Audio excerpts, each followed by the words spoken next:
Hello everyone, welcome to Tamil screen logs. இன்றைக்கி நான் பார்க்க போகிற வீடியோ நல்லா மொறுமொறுன்னு பண்ணக்கூடிய ஒரு முறுக்கு ரெசிபி தான். வாங்க எப்படி பண்ணுறதுன்னு பார்க்கலாம். ரிங் முறுக்கு பண்ணுறதுக்கு 1 கப் அரிசி மாவு எடுத்திருக்கேன். 1 கப்புங்கிறது 100 கிராம் அளவுக்கு எடுத்திருக்கேன். 1 ஸ்பூன் ஜீரகம், 1 ஸ்பூன் ஓமம்,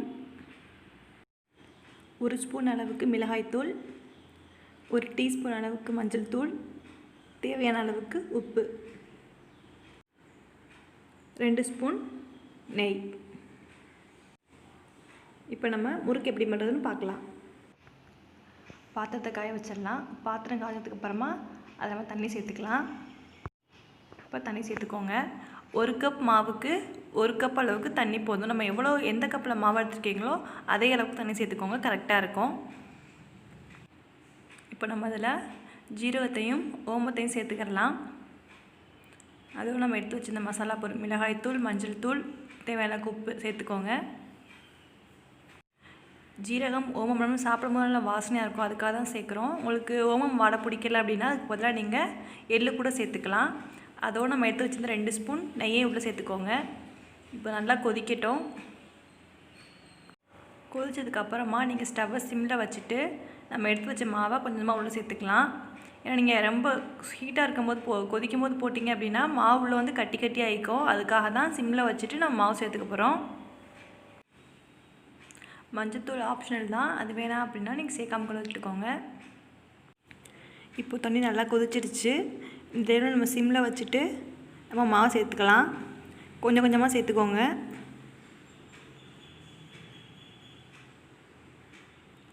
மாவு சேர்த்ததுக்கப்புறமா கரண்டியை வச்சு எல்லா பக்கமும் படுற மாதிரி மிக்ஸ் பண்ணி விட்டுக்கோங்க. உங்களுக்கு ஒருவேளை கட்டி கட்டியாக மாவு இருந்தது அப்படின்னா நீங்கள் கரண்டியை வச்சு அழுத்தம் கொடுத்து உடச்சி விட்டுக்கோங்க. இப்போ பாருங்கள், இது மாதிரி எல்லா பக்கம் படுற மாதிரி நல்லா மிக்ஸ் பண்ணியாச்சு. இப்போ நம்ம ஸ்டவ் ஆஃப் பண்ணிடலாம். இதை வந்து கையால் பிசையணும். இப்போ வந்து ரொம்ப சூடாக இருக்கும், அதனால் பிசைய முடியாது. ஸோ ஒரு பிளேட் போட்டு மூடி வச்சுருங்க.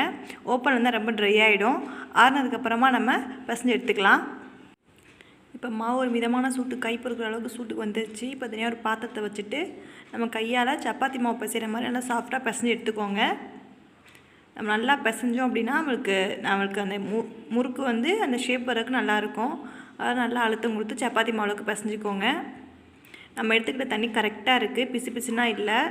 1 கப் மாவுக்கு 1 கப் தண்ணி கரெக்டாக இருக்குது. ஸோ நீங்கள் தண்ணி கரெக்டாக எடுத்துக்கோங்க. ரொம்ப பிசு பிசுன்னு இருந்துட்டால் நமக்கு மாவு இது மாதிரி பிசைய வராது. இப்போ பாருங்கள், நம்ம மாவு நல்லா பிசைஞ்சு எடுத்தாச்சு. சப்பாத்தி மாவு அளவுக்கு இருக்குது. இப்போ முறுக்கு எப்படி செய்யறதுன்னு பார்க்கலாம். பிசைஞ்ச மாவுலேருந்து கொஞ்சம் மாவு எடுத்துக்கோங்க. அது தனியாக எடுத்துகிட்டு ஒரு இது மாதிரி ஃப்ளாட் சர்ஃபேஸில் சப்பாத்தி கட்ட உங்கள் வீட்டில் ஃப்ளாட் சர்ஃபேஸ் இருந்ததுன்னா இந்த மாதிரி மாவை வச்சு தேய்ச்சிக்கோங்க. உங்களுக்கு எந்த சைஸில் முறுக்கு வேணுமோ அந்தளவுக்கு ஒல்லியாக இந்த மாதிரி தேய்ச்சிக்கோங்க கையை வச்சு.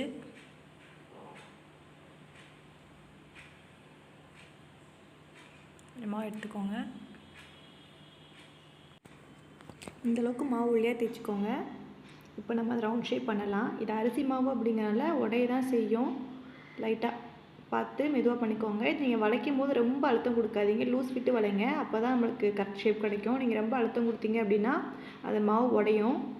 நல்லா பார்த்து அந்த கரெக்ட் ஷேப் பண்ணிக்கோங்க. இந்த மாதிரி பண்ணிக்கோங்க.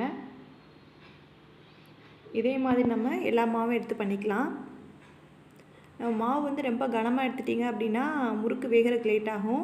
ஒல்லியாக எடுத்திங்க அப்படின்னா ஒரு ஷேப் கிடைக்காது, மாவு உடையும். அதனால் நீங்கள் கரெக்டாக எந்த சைஸில் வேணுமோ அந்த சைஸில் எடுத்துக்கோங்க.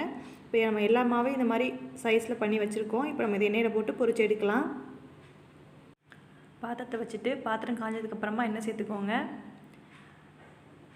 எண்ணெய் காஞ்சதுக்கப்புறமா அதை எடுத்து வச்ச முறுக்கெல்லாம் உள்ளே சேர்த்துடலாம். முறுக்கு எல்லாத்தையும் உள்ளே சேர்த்துட்டு கரண்டியை வச்சு மிக்ஸ் பண்ணி விட்டுக்கோங்க. எல்லா இடத்துலையும் படுற மாதிரி ஒன்றோட ஒன்று ஒட்டாமல் இருக்க மாதிரி லைட்டாக மிக்ஸ் பண்ணிக்கோங்க. உடஞ்சிடாமல் பார்த்துக்கோங்க. நம்ம முறுக்கை உள்ளே சேர்த்ததுக்கப்புறமா நீங்கள் ஸ்டவ்வை ஃபுல் ஃப்ளேமில் வச்சா கருகிடும். ஸோ சிம்லேயே வச்சுக்கோங்க. அப்போ தான் நல்லா முறுக்கு நல்லா உள்ளே வெந்து வரும். நீங்கள் அதிக ஹீட்டில் வச்சிங்க அப்படின்னா சீக்கிரமாக கருகிடும், உள்ளே வேகாமல் இருக்கும். அதனால் சிம்மில் வச்சுக்கோங்க. இந்த மாதிரி அந்த உள்ளே பொருள் படப்படன்னு சவுண்ட் கேட்கும். அந்த சவுண்ட்லாம் அடங்கினதுக்கப்புறமா எடுத்து பாருங்கள். பாருங்கள், இப்போ சவுண்ட்லாம் அடங்கிடுச்சு. இப்போ நம்ம சிம்மில் தான் இருக்குது. நம்ம இப்போ எடுத்து பார்த்தோம் அப்படின்னா நல்லா 2 பக்கம் நல்லா ப்ரௌனிஷ் ஆகிட்டு நல்லா வந்திருக்கு. நம்மளுக்கு நல்லா பார்க்கும்போது தெரியுது. இப்போ நம்ம இதை வெளில எடுத்துடலாம். இப்போ நம்மளுக்கு சூப்பராக வந்திருக்கு. எந்த ஒரு கிராக்கு எந்த உடையாமல் கரெக்டாக முறுக்கு ஷேப்லேயே வந்திருக்கு. இப்போ நம்ம தனியாக ஒரு பிளேட்டுக்கு மாற்றி வச்சிடலாம். நமக்கு இப்போ முறுக்கு சூப்பராக நல்லா மொறுன்னு ரெடி ஆகிடுச்சு. இந்த வீடியோ உங்களுக்கு யூஸ்ஃபுல்லாக இருந்தால் நம்ம சேனல் சப்ஸ்கிரைப் பண்ணுங்கள், ஷேர் பண்ணுங்கள், லைக் பண்ணுங்கள். தேங்க்யூ.